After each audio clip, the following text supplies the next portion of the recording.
আপনাকে আবার হুম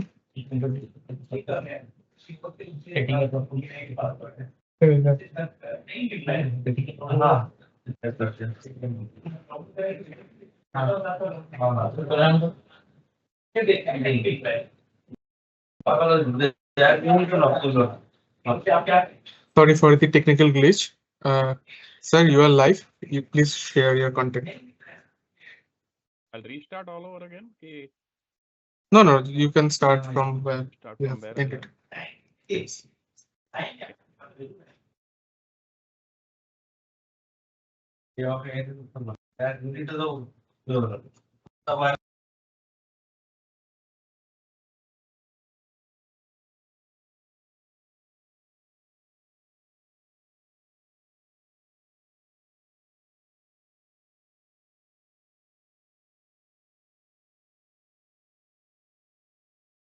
Hello. Shall we continue? Please continue. Please continue.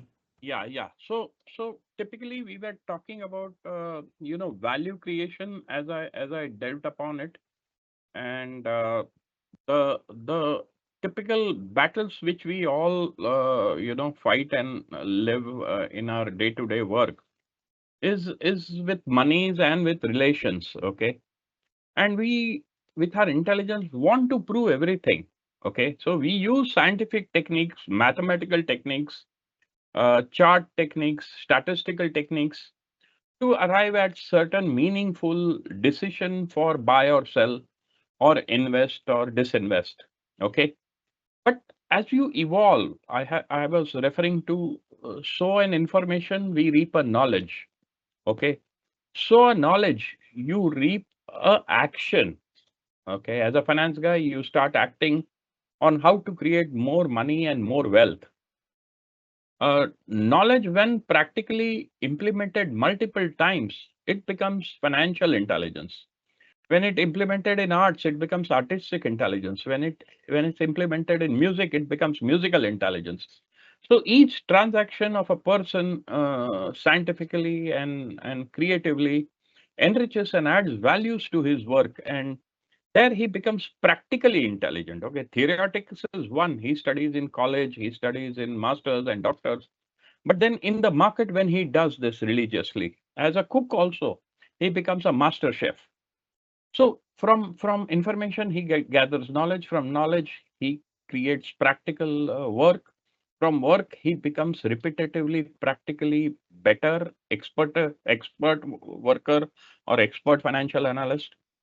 From an expert, intelligent financial analyst, the next level is financial intellectual. Okay, where he starts creating his theories and his philosophies and his protocols of financial decision making, and that's quite a quantum jump. Okay, here you have C.K. Prahlad or Manmohan Singh, all economists of a great kinds, who typically postulate theories of good economics for wealth creation and more wealth creation, more wealth generation.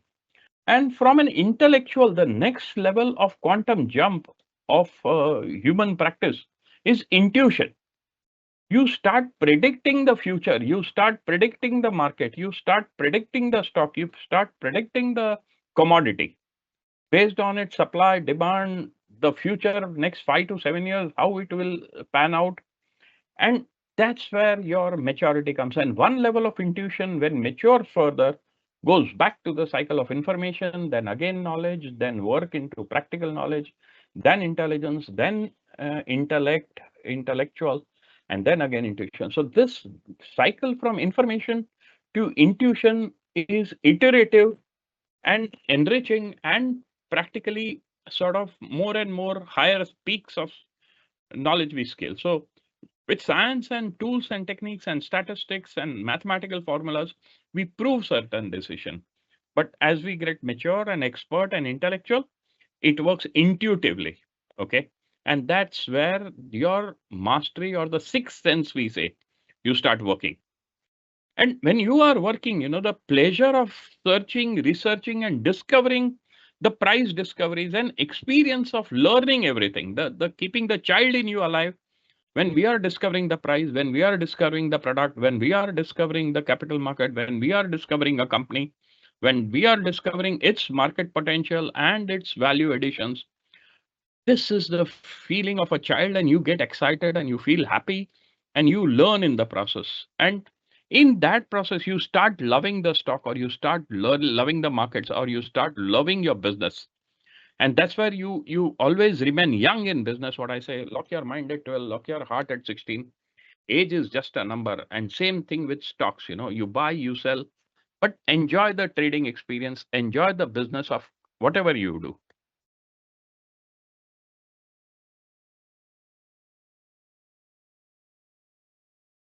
Uh, as I told you, winning is well respected in the market, and it's a smart combination of head, heart, synchrony with economic gains. It's very important to create economical value, social value, and also political value. These three are massive, sort of domains. But in this space, since we are in finance, we only touch base upon economic gains. Okay, I'm not touching of social as well as political as such. And when you are playing the game or buying or selling, I always say, if you don't think to win, you have already lost. And winning happens with a goal.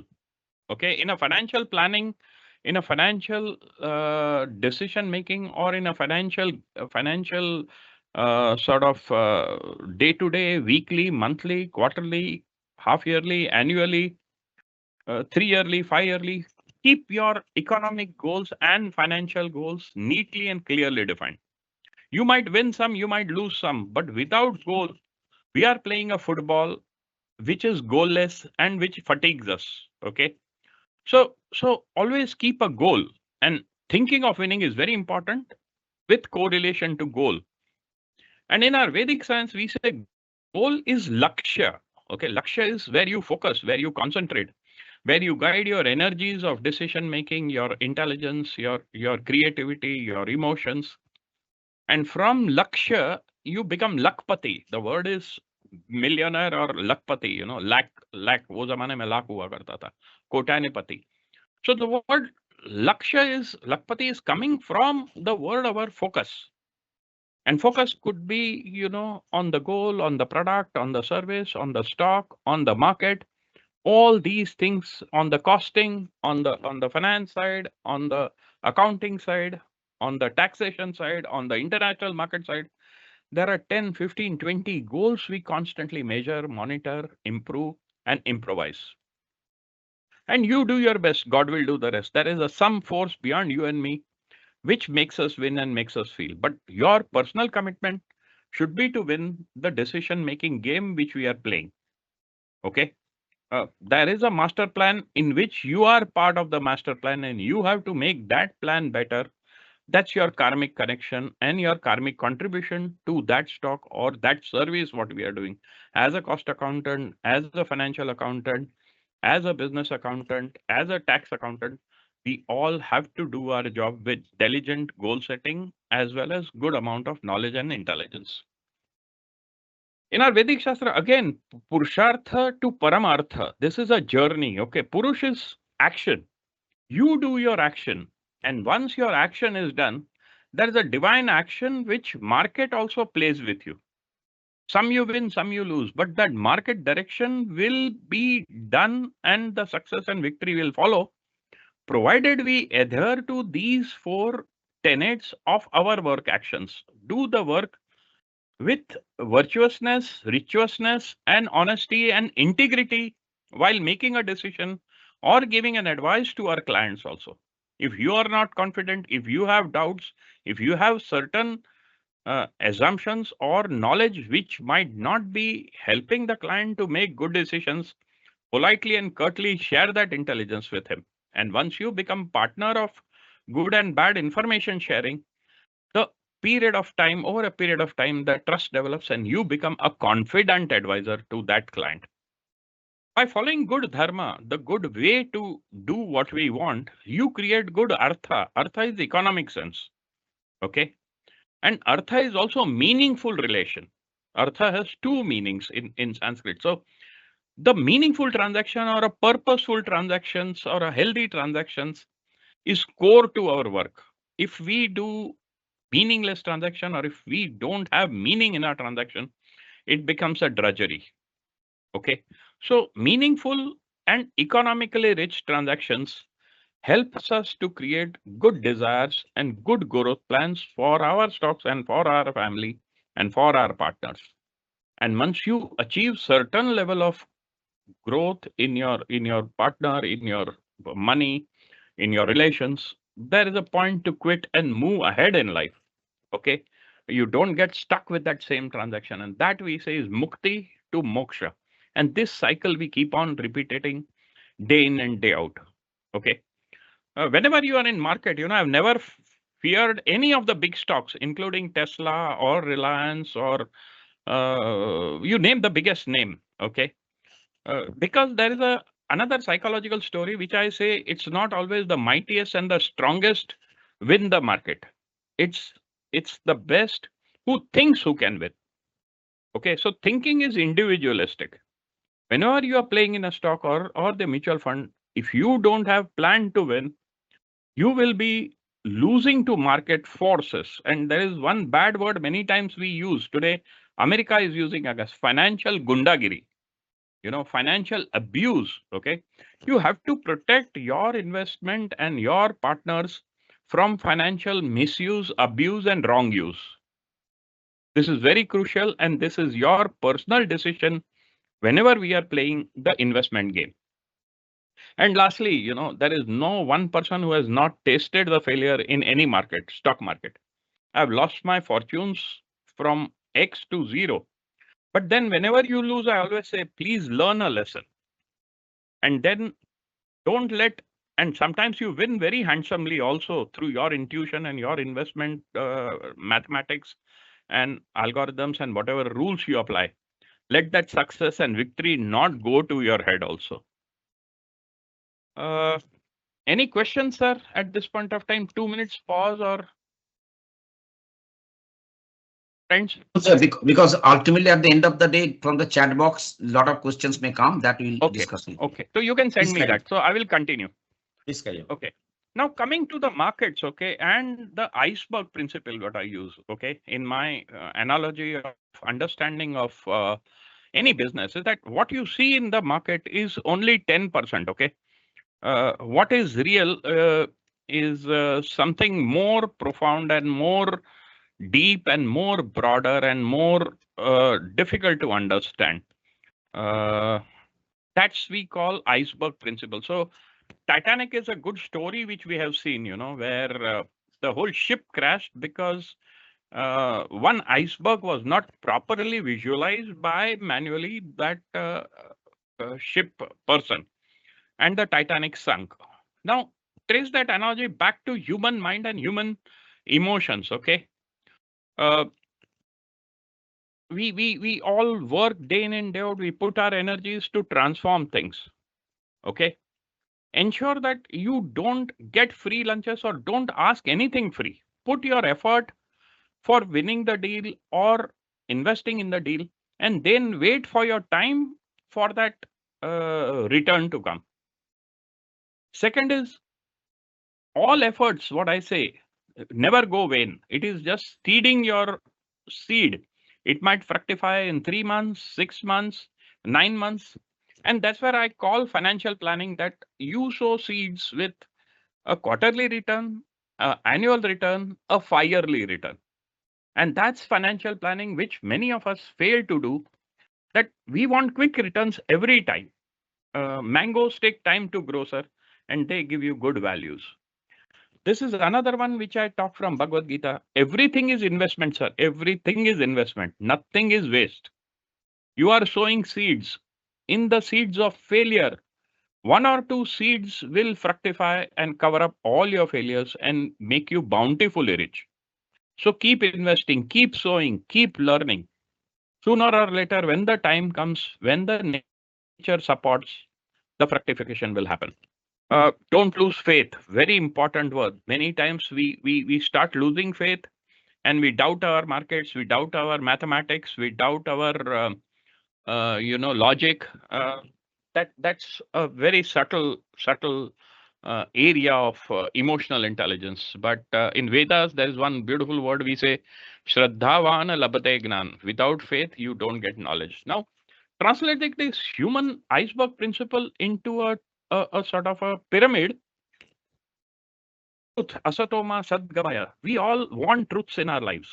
But truth, at times, from various angles, various perceptions, various positions, changes its reality. I mean, the perceptions changes. Okay, so the suppose let's say I'm showing a 1 rupee coin, holding it vertically. So one side will have one number, on other side there would be a Sarnath picture, and if the person sees from perpendicular side, he will see a piece of metal piece. All three angles of 1 rupee are correct from the position where the person is seeing the truth. And based on the truth, your behavior start happening. Okay, so below the truth, your behavior, good, bad behavior, right, wrong behavior, positive, negative behavior, multiplicative, divisive behavior, material and spirit behavior, these behaviors emanate from the perceptible truth what we do. The behavior also further when drilled down, you start judging a person or you perceive a person. He's Amitabh Bachchan or he's a Gabbar Singh. Okay, he's a hero, he's a villain. He's a good stock, he's a bad stock. The point is, our perceptions create an anomaly with behavior and the truths, and the discrepancy in the valuation and the pricing starts flowing, and the way we see at the stock or we see at the numbers also gets affected. So from the truths, your behaviors emanate, from your behaviors, your perception changes, from your perception, more deeper attitudes of emotion, psychology, and intelligence changes. These are very profound subjects. I take 2 days to talk on emotions and psychology of attitudes. But in a simple simple example I give of Diwar picture, where Iftikhar and his colleague were polishing the shoe, and his colleague throws a coin to young Amitabh Bachchan. Your boot polished, he throws the money, and Amitabh says, "मैं फेंके हुए पैसे नहीं उठाता." Okay. So here is a person who is poor, but his attitude is, I have worked hard to polish your shoes, have courtesy to give that coin in my hand. And that is an attitude which that boy showed for his tender age, correct? Similarly, our attitudes, a healthy attitude creates a good value, a good price, a good growth for the person, and vice versa. A bad attitude, a bad emotion, a bad psychology creates a bad stock or a bad impression or a bad sort of transaction in the process. Go deeper into the psychological layer. Below attitude is what we believe. Oh, this market will do well. This stock will do well. This batsman will play well. This footballer will score the goal. There is no rule, sir, but that's a belief we carry. Okay. Now, belief is still subtle. I delve deep into this in analysis, but belief system create faith, and faith create trust. If I believe in my Vedic science says, mano to patthar, nahi to bhagwan. Okay. It's not scientifically provable. It is not mathematically provable, but it's experientially provable. Okay. So it is delving into domain of metaphysics, metachemical and metabiological domains. Okay. Which science has still not matured into postulates and equations and certain philosophies and theories as such. So faith and trust are next level of belief system. Then comes more profound, the morals and ethics of a transaction. We talk about ethical governance. We talk about ethical accounting. We talk about ethical principles. Okay. We talk about moral way of doing business. We talk moral way of transactions. Sir, morals are the unwritten rules accepted by the market which are visible to the external world. Okay, giving profit to the company, giving dividend is morally correct and healthy. And if you don't give, I feel you are morally depleting yourself and your co-partner investor. Ethics are still deeper. Below morals are what you feel right, what you feel wrong within your body, within your mind, within your emotions. Okay, it might not be visible, but that is internal. And more amount of wrong things, more amount of negative things, more amount of bad things we do, we suffer from thought attacks and heart attacks. They don't come from any thin air, sir. It comes from our actions and karmas. If we believe unethically, it hurts our consciousness, our mind, our heart, and slowly it seeds into a diseaseness. Okay. So morals and ethics are a big subject of discussion. We work on ethical governance programs and value-based systems. And below morals and ethics are what is your value systems: truthfulness, honesty, integrity, respect, love and affection to your service. These are certain values. There are around 32 values I've documented in the book. But in business, basically the value, what I say is create wealth for the customer, okay? Create good products and good services for the customer. Now, turn this pyramid on the second side, okay? Now here you see the values come on the top and accountability comes at the bottom of the pyramid, okay? The journey to build a trust starts on a basal level of accountability. If we cheat, if we don't answer and don't give correct accounts, the trust is compromised. The beliefs are subject to doubts and the faith gets shaken up. Okay. In the market, if you do accounting golmaal, or I don't want to use the word golmaal, but unfair practices in accounting creates doubt in the companies and the products and the services image and the markets. Okay. The accountability is very important from the number side, from the quality, from the price, from the quantity. There are multiple ways of accounting, but preliminary, there has to be a utmost sincerity and commitment to give fair and accurate and complete accountability. Okay. Once you are fairly accountable, the number of laws which we need to implement accountability helps in creating certain rules of accountability and certain sort of guidances for accountability. Okay. About the laws of accounting laws, business laws, corporate laws are the policies and principles which govern these laws. If there is better accountability, there are lesser laws to be implemented. Lesser laws to be implemented, better the policies and better the principles of business. Better the policies and principles of the business, better the regulation, lesser the regulations. Better the regulation, lesser the regulations, lesser the internal control. Lesser the internal control, the company is more ethical and more moral. More ethical and more moral company creates more values and more trust and more beliefs as a product or as a service to the client.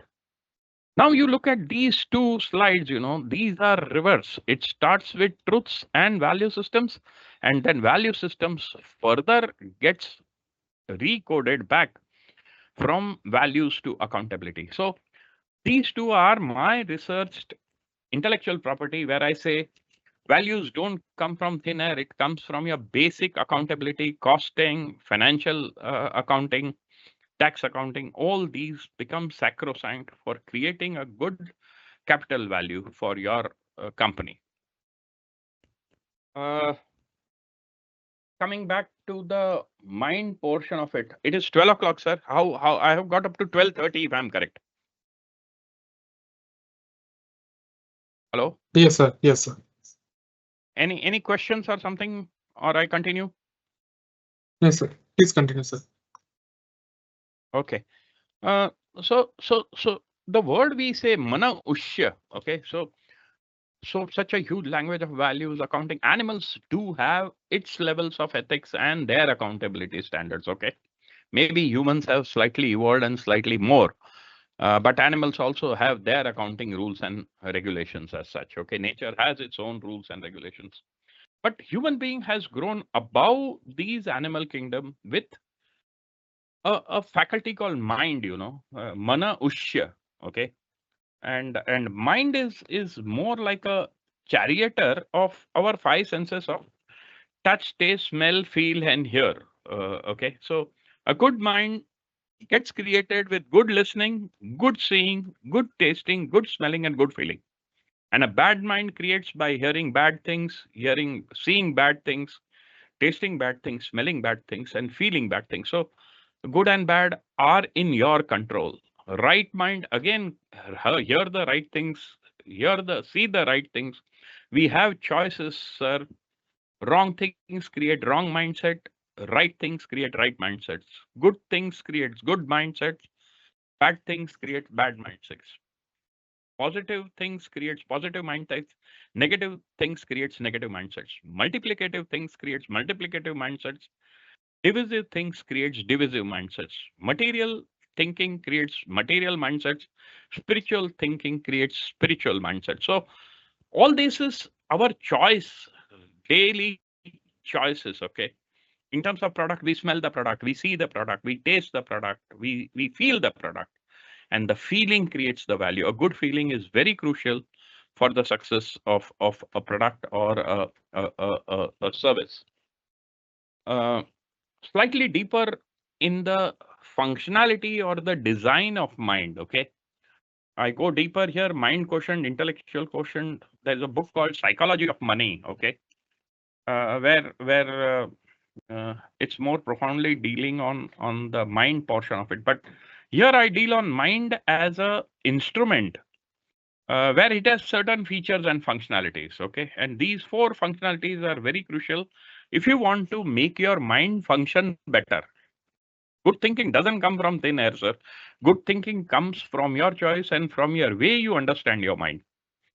One of the first feature of the mind is an add delete machine. You know, we keep on adding, we keep on deleting various instances, various products, various prices, various services continuously. Okay. So we need to add good things and we need to delete bad things. The second quality of the mind is it generates meaning and purpose continuously. It's very dynamic. It keeps on changing. But one word, as per Oxford Dictionary, could have 3, 4 meanings. A professor is giving one session, but there are 50 students in his professing classroom. A person with a like mindset and a positive mindset would score 85, 90, while a not likely mindset or opposite mindset would go to 65, 70, while still bad student would go to 40, 45. So one professor, same language, same words, same session, 3 students generating different meanings from his same experience and same communication creates an excellent score, an average score, and a bad score. So it's your mind which creates this scores and these numbers. Okay. So be careful with your mind and it has to be very carefully regulated. The third feature of the mind is even more very, very dangerous. It loves to live in past or it loves to worry about the future. Okay. And we miss the gift of God, what I call the present of present. Art of living or art of doing business or art of investing is being in present. What is today's scenario? And when you forecast, yes, please look into the markets, whether it is commodities, whether it's IT, whether it's uh, tech services, whatever it is. You have to foresee certain future and judge your call on the market.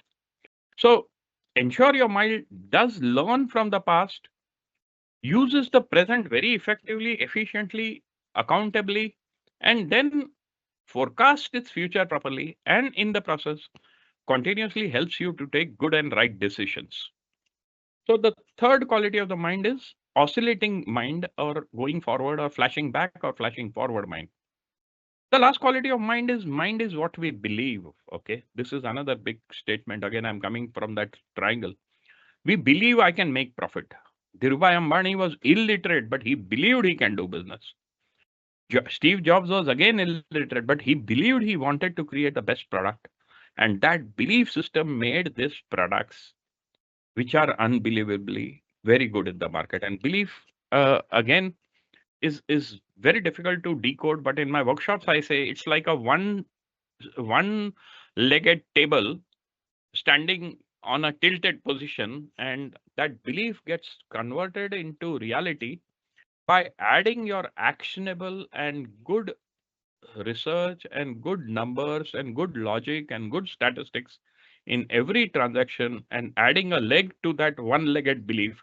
and making a strong table of healthy transactions and healthy winning experiences, and you make your belief stronger. Losses will always be there, but don't get carried away with the losses, or don't carry forward losses. Book them and move on with your losses. Okay. And same with the profit also. Now coming to the bhav, I talked about bhav and kimat. Okay. This is even more deeper. Now from mind, I'm going to the heart area. Okay. From the emotional side of the investments or feelings. Okay. I use a simple traffic signaling, green, yellow, and red sort of coding conducting. Okay. There are around 23 emotional words which I've used. But the first one I would use is joy, appreciation, empowerment, freedom, love. Second is passion. Third is enthusiasm. These are green feelings of emotions. Okay. You feel good when these qualities are being seen. Your slides are not moving, sir. Slides. Yeah, one second. I'm on this. 1 second. You are in mind here, huh? Yes. Yeah, yes. This slide I am. Yes. Bhav, emotional scale. Am I Huh. okay now? Okay, so emotional, I've created a scale of various shades of emotion and classified into traffic light, green, yellow, red. Okay, green is positive emotions, yellow is neutral, and red is avoidable emotions. Okay. So positive is joy, appreciation, empowerment, freedom, love, passion. Yellow light is bit conscious, मैं bore हो गया, मेरे को कंटाला आ रहा है. There is a sense of pessimism or negativism in the business, in the transaction, in the relation. This is a yellow light where you don't allow your emotion to drain down you. Frustration, irritation, impatience, disappointment, doubt. Okay. These are yellow lights. So we need to pump up our emotions from yellow light to green light. Okay. That's our emotional intelligence workplay we need to do while decision making of investments. And last, more dangerous is from discouragement, you go into red zone like revenge, anger, hatred, jealousy, insecurity, guilt, unworthiness, fear. It's a red light, you are emotionally paralyzed, okay? Psychologically paralyzed and emotionally paralyzed. So the objective of human thinking and human emotions should be, as far as possible, be in the green area. Sometimes in yellow area is okay. Try to reduce the red portion to keep your decisions healthy and calm, and your heart in a good health. This goes more deeper. There are more than 56 words I have kept up, and I have broken further what I call a wagon wheel of emotions. You can read it peacefully, but these are very, very important words, and it's a big science, emotional intelligence. That is a subject which we talk. Okay. Love is what you do and do what you love. This words I always say, love is one value which makes karma into, a sort of an effortless journey of joy. Okay. When you mix love in your food, it becomes prasada. When you mix love in a relation, the weight or the load of the relation is not felt. Okay. So try to keep love in your actions and emotions and your thoughts, because it's a free portion which God gives us. Okay. It emanates from the heart with every breath of pure blood flowing out from your heart. And it carries all the impure blood from your body to the heart, cleans and goes to your lungs. The pure oxygen is absorbed again from the lungs and goes back to the heart. And that pure blood from the heart pumps out again from the artery and is distributed all across the body. Okay. To collect a lot of toxins. While in business also there are a lot of toxins, a lot of impurities, a lot of negative things. Our objective should be to cleanse them off, to sort of discount them, to purify them, to correct them. As an accountant also, as an investment also, if there are certain bad investments, we should cleanse them off. You should not carry forward. Okay. So love itself is pretty good, important antidote for all the problems in life, including finance. And I say, love your finance, love your money, but don't be slave of your money. You should be the master of your money. This is another beautiful word I always say. Pothi pad pad jagmua, pandit na banyo koi, dhai akhar prema ka pade so pandit hoi. We all want to be intelligent. We cannot be intelligent unless we love our education, unless we love our relations, unless we love our products and services, unless we love our day-to-day activities. Okay. It's a practice, it's a process, it's a way of living, it's your personal commitment for betterment of yourself and your society and your partners. Okay. Uh, try to induce and create and generate and share and build and nurture and care and share love within your community. Abuse of love is very dangerous. Loss of love is painful. But प्यार के हिसाब में सिर्फ there are only two things that happen. It's one of the free commodities which God gives you with every breath. You distribute. हम कहते हैं प्यार में लुटा देते हैं. You keep on giving people, okay, with lot of affection and lot of devotion. But when you start doubting, आप प्यार में लुट जाते हो. People snatch away what you have. Okay, so प्यार के हिसाब में सिर्फ दो ही होता है, या तो लुटना है या तो बर्बाद होना है. लुटता हूं तो I do it with my will and my intent. बर्बाद होता हूं, somebody else destroys me with his intent and his will. So love itself has to be very carefully and very selectively and measurably implemented in your daily karmic sort of activities, including finance. Okay, keep that love portion, then you will enjoy your work, then you will not feel load of your work. Okay, and surrender, devotion, dedication, discipline are very important for delivering results to your partners, because without dedication and discipline, the business results don't happen. Okay, time discipline, market discipline, these are very loaded words. English is very poor. Okay, so I have decoded more Sanskrit words. Sneha, Prem, Preeti, Astha, Shraddha, all have defined meanings. Okay, these are very profound. And these are our Indian words. And one more thing. Yeah. Any questions? I have 15 minutes still. Yes. One more thing I talk about love. Love is a noun and love is a verb also. You have to act in love.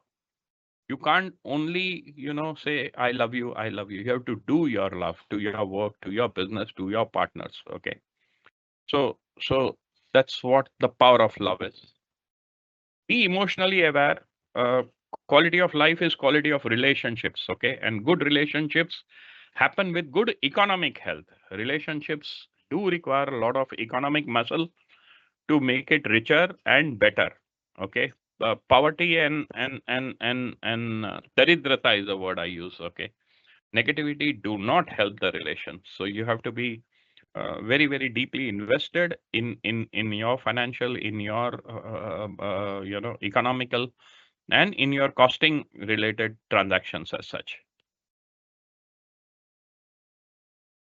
A good emotionally intelligent person would be interactive, would be empathetic, would be able to differentiate between a good stock and a bad stock. Okay, love has its own reasons which nobody will follow, and people have emotional intelligence challenges, are unable to articulate their decisions and their way of working, and that becomes a challenge for the businessman also. Because if we are unable to word it properly and if we are unable to measure the markets properly, the stocks and the business will always be in danger and go down like an animal level. It's a primal experience, it's a physical experience, and loveless experience is being numb. Okay, it's quite a sad thing. Many people are numb to many things in life. Even there is a great party, Indian cricket team won. So what? Arey sir, it's a big achievement. Okay, first time in India, women have won the World Cup. So you have to be, empathetic or happy about that things, not be numb and casual around it. This is most beautiful research which I have done, okay, on love.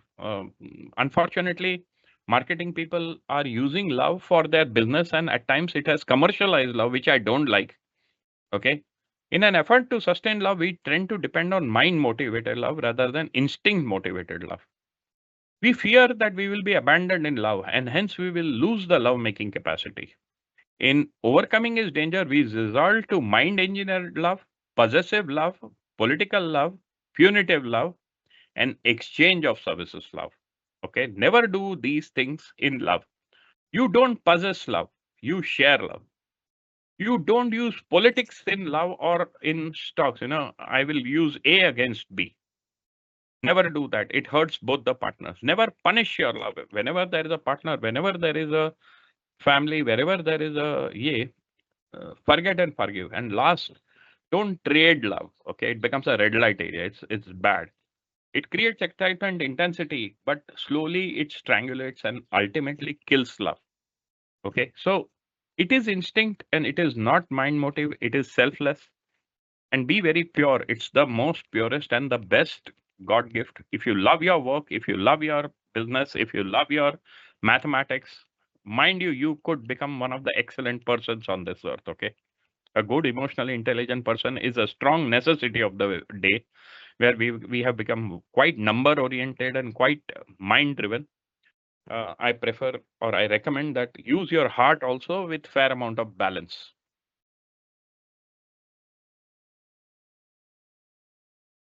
I just want to push this slide because this talks about opportunity.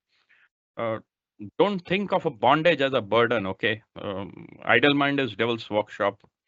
Certain points I'm studying. Deep concentration, I've talked about it.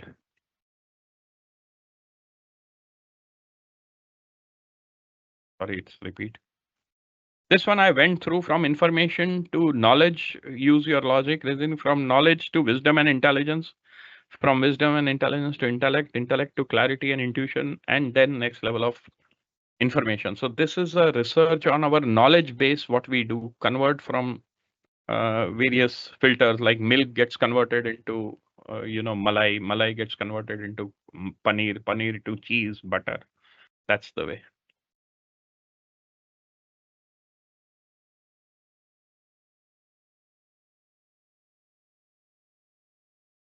So clairvoyance doesn't come from thin air. Clairvoyance comes with clair auditory, clair visionary, clair sensory, clair taste, and clair smell. You have to have clarity in all spaces of what we try to do in our business. And clarity is also very neatly tied up with numbers. Okay. I say in Hindi, स्पष्ट आदमी कपट नहीं होता, कपट आदमी स्पष्ट नहीं होता. If you are very clear, there is no corruption in your action and numbers and thoughts. And if you are corrupt, you are not clear in your action and accounts and thoughts. So clarity is very important, and it is sacrosanct, and it is sacred also. I went into Bhav and Price. Yeah, this is very important. Okay. Dhyan to Gyan to Kam to Dhan to Dhan. Okay. To Dhan. It's a process. Okay. From concentration, you get knowledge. From knowledge, you get good work. From good work, you create good wealth. And from good wealth, you start distributing wealth, retributing wealth. Karmanyavadhikaraste ma phaleshu katachana. It's a loaded statement. There is a meaning there. You have to control your actions with intelligence. Okay. When there is no control, you cannot get power of concentration. And when there is no power of concentration, you are unpeaceful. And when you are unpeaceful, you don't feel happy. Mind runs after roving senses. It's like it carries away the boat of all five senses, left, right, center. Fix it with a direction, fix it with a hull, and you will find your direction in your work and your discipline and your investments. This is another state of mind I always highlight. Mind is very dynamic again. When mind is weak, situation looks like a problem. Mind is stable, situation looks like a challenge. When mind is strong, situation looks like an opportunity. And we need to create strong minds to create strong opportunities. Otherwise, every time we will say there is a problem, there is a challenge. No, there is an opportunity in every problem. The day we start perceiving that, there is no problem in life, sir. It's all opportunities. Bigger the opportunity, bigger the problem. change the perception of the problem, and you will look at opportunities which are making to happen and waiting to happen, and you get the opportunity to be grabbed.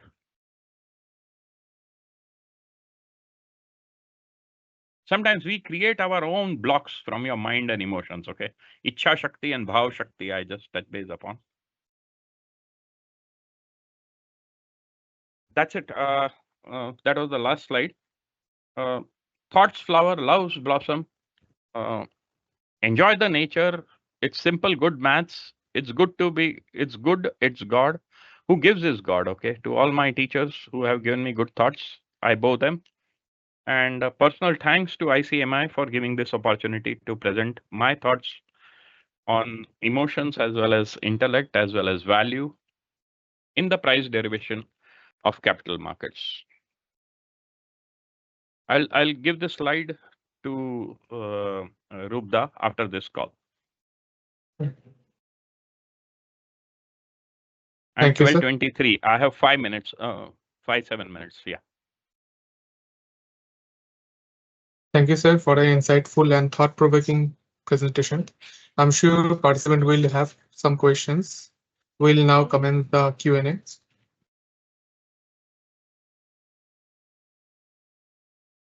So we have some questions like, how does the efficient market hypothesis challenge the ability of investors to consistently find asset where the price significantly deviates from the value? So I have my other ways of looking. Markets are efficient, but markets have their sets of inefficiencies. Okay. And our objective as an investor is to cash on that inefficiencies and book our profits.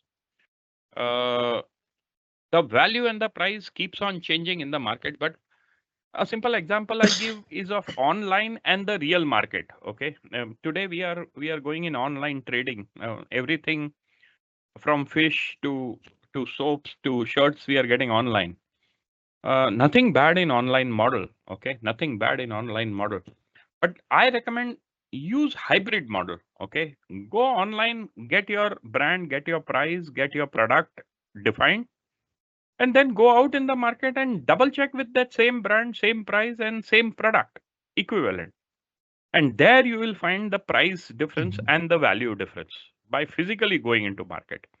And when you go in the market physically, there could be many things which market dynamics control and do not control.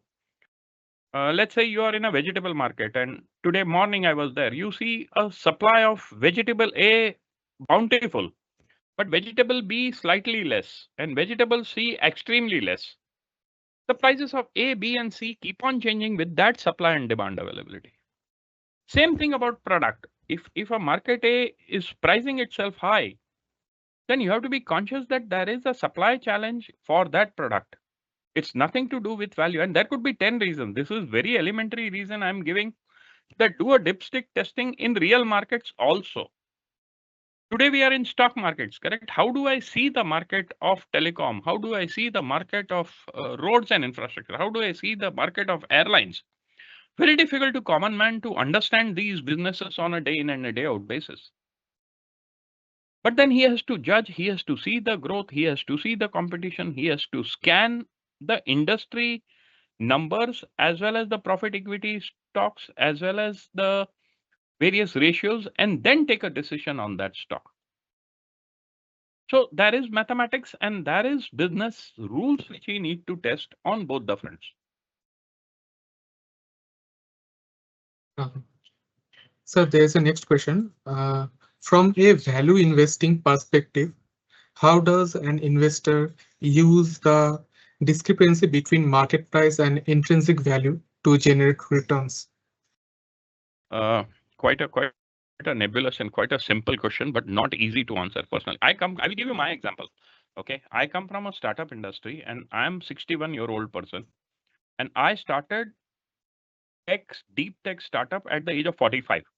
Okay, after spending first 20 years understanding the technologies, understanding the market, understanding the business, and then I thought here is a gap in the networking space. where the operations problems are very severe and the quality and the class of network problems are there. So if you want to do something profound, something very serious and something very, very deep, you need to understand the market, understand the business, get your hands dirty in the business before maturing to price and value differentiation. A simple onion potato buy and sell is seasonal as well as influenced by other dynamics. Same thing in technology or in cyclical commodities or in services. There is an element of experiential learning before jumping into investments.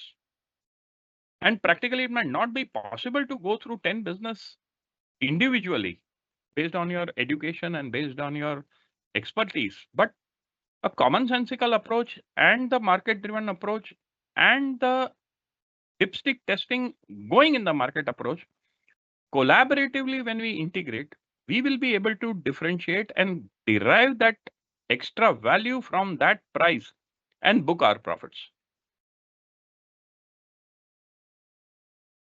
Thank you. There is a last question, sir. From a corporate finance perspective, how should companies balance market expectation versus true enterprise value while raising capital?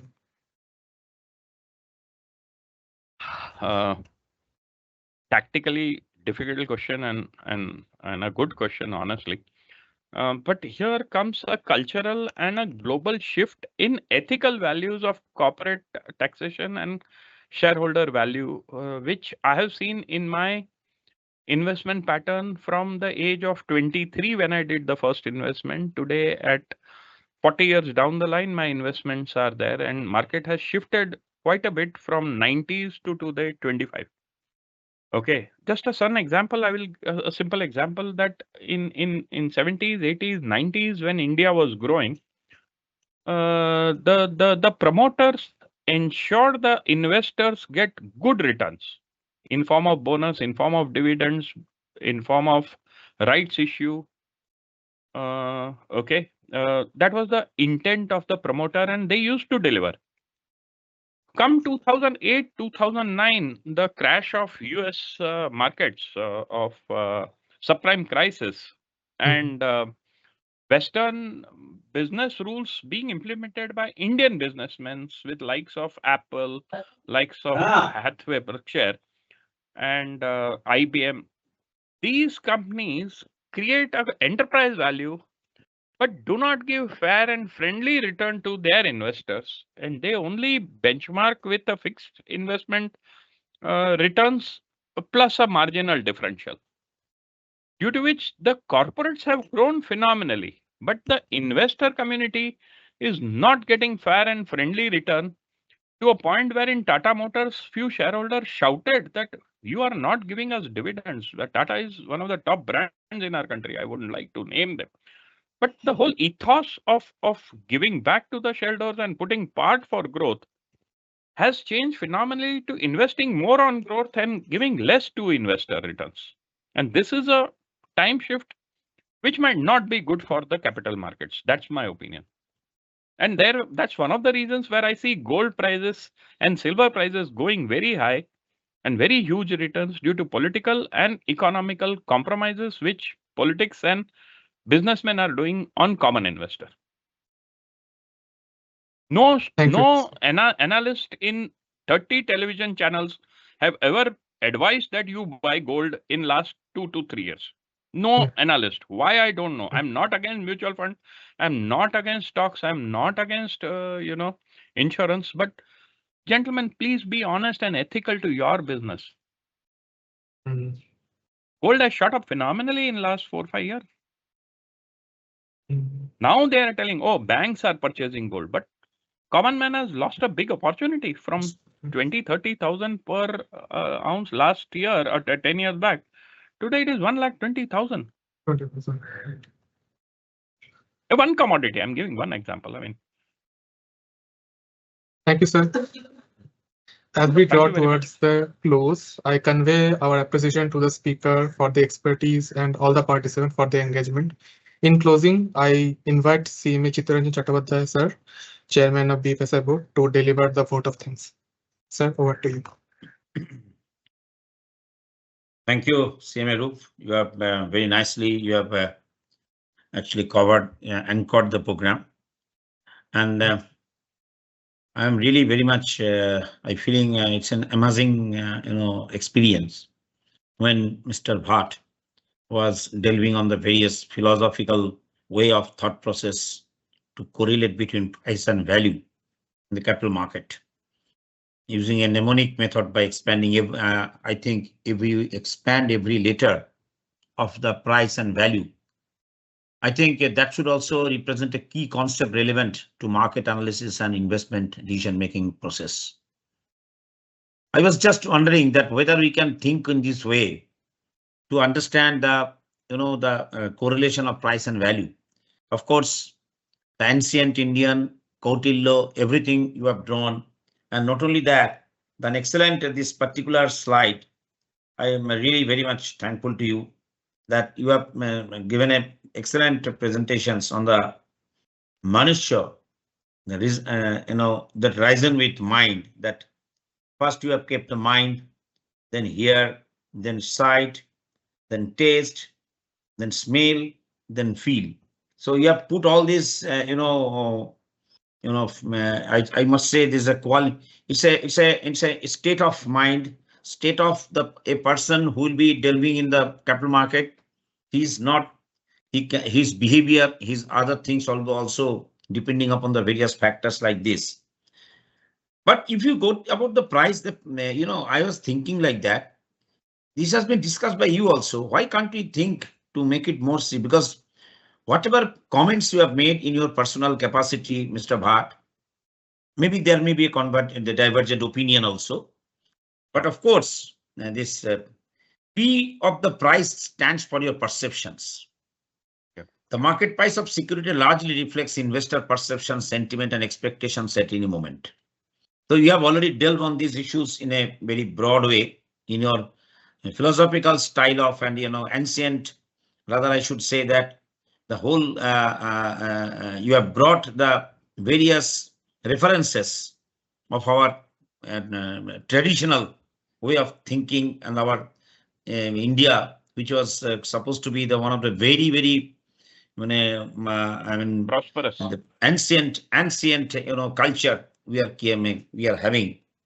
So that perception is like that. Then if you talk about the R stands for your, I think it's a risk, because risk is one of the areas where we wanted to listen from you more. But price fluctuates due to underlying risks such as market, credit, interest rate, and company specific risks. So when we are talking about the price, I will be definitely talking about I also, that is informations. Prices quickly react to new financial, economic, and regulatory information impacting the company or market. And when we talk about this C, that is all competition also. You have also mentioned in your deliberations sometimes that competition, comparable companies' performances, then industry benchmarks, supply demand competition, these all influence price movements, no doubt about that.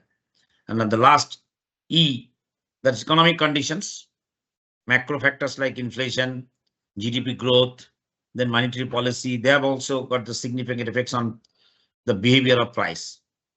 So this particular price, when you are connecting with, correlate with the value in the capital market, why can't we think for that value is also embedded in the term value, this valuation, this is the intrinsic worth of the business estimated through models such as I have already mentioned in my opening remarks. Then your analysis is your analysis through fundamental analysis of financial statements, managerial quality, and growth prospects. These are all common features of, when you're talking about the value also, because value perception, definitely it is a very, in a big panoramic view, we can have a value in our life, real life situation. But when we are connecting price and value, then L will stands for long-term perspective, because values investing emphasizes holding assets over the long term based on their future cash flow generation abilities, not just short-term prices. That we have mentioned in your philosophical view, and you will be standing for your underlying fundamentals. That is also very important, because true value can be derived from a firm's asset base, earnings, growth rate, and competitive advantage. And of course, the last, which is very important for us, that earnings, sustainable earnings and profitability are core to the company's value. The ability to generate and grow profit drives actually value. So in that case, the correlation in capital market and with the price reflect what market participants are willing to pay at a given moment, often incorporating news, sentiments, and liquidity factors. Another way, value on the is rooted in careful assessment of fundamentals and trends to predict longer term returns. Stock purchased below their value and where they maybe the undervalued tend to outperform, while those bought above value, which are overvalued, and underperform over time. Therefore, we can think of this in this way, that your session today has got a terrific dimension. We are thinking on when we were just delving on the issues. I was thinking, and I was wondering how you are connecting your views. Of course, these are all your personal views you have added in your presentations. We shall be very happy to have such session more and more. But I think today's session has given us one dimension, that since we are human, since we are living in a country which is rich in heritage, rich in culture. So our thought process should be in a different way than others. And I'm sure that today's the boom in the market, which is happening. I understand that the strong foundation which has been laid in the economy, for that reason, ultimately at the end of the day, our investors are getting benefit of that. So with this, with a very hopes in the mind, high hopes in our mind that the country will be prospering more and more in the capital market. But as the capital market prospects and grows, the country grows. And I'm sure in Viksit Bharat 2047, this particular session will be remembered one, that our value system of Indian culture, Indian ethos, we shall be definitely helping our country to take our capital market in a great height. Thank you, Mr. Bhatt, for your presence today. Thank you. And for that reason, I think we shall be able to have more and more such programs with you. Thank you. Grateful for this opportunity. Thanks all of you for patient listening. And one closing line, sir. India is now 5th or 4th in world economy. After being plundered for 1,000 years by West, we are again delivering back to the world. Yes. Without annexing, without looting, plundering, and wrongly doing business. Okay. That's quite an achievement for 140 billion people. It's not easy. And we have been broken down many times, but still we have stood tall and reorganized and regrown. So 2047, I see this happening 2037 or slightly early also. There is a lot of energy in our system. There's a lot of gunpowder, and India would really see, which we have never seen in our world. We could become a very good and very powerful and ethically governed country, which again is a big plus for our value systems. Yes. And culture. Thank you, sir. Thank you, sir. Namaskar. Thank you. Namaskar. All of you have a nice day. Personal thank you to all of you. And do send me all the questions over email. I would be happy to answer one by one each of them, sir. Sure. Thanks for good administration. Thanks for this opportunity, sir. Chittaranjan Da and Rupda and everybody who has attended, and ICMAI. Thank you. Have a good day and wish you all the best. Thank you. Take care. God bless you all. Thank you, sir. Thank you, Dada. I'll